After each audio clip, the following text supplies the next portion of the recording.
quelque part dans le vignoble alsacien, des klaxons retentissent.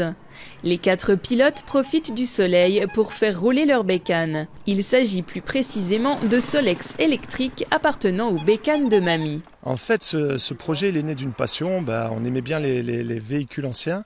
Et j'ai eu la chance, par miracle, de trouver une annonce dans une salle de sport avec un vieux Solex à vendre à 180 €. Je me souviens encore le tarif.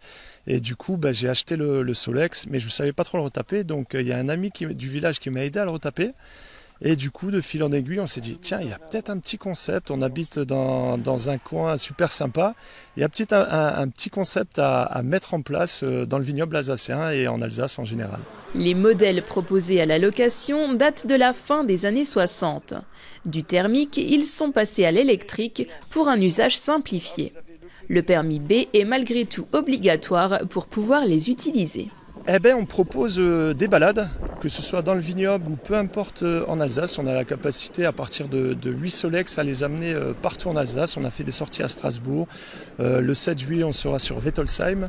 Donc on rayonne sur toute l'Alsace. Et puis l'idée, c'est de faire des balades un peu bucoliques, avec du géranium, du Solex. Et après, on est en Alsace. Donc après, on a des partenaires aussi locaux, des artisans qui une brasserie sur Ribeauvillé, par exemple. On a sur Célestat, le musée du pain pour boire un coup, pour manger une bonne glace.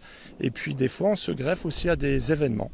Cette aventure au guidon d'un Solex, c'est une première pour Estelle. Et à en croire son sourire, ce ne sera pas la dernière. Alors très cool, je m'attendais pas du tout à ça parce que moi j'ai l'habitude de faire du vélo électrique.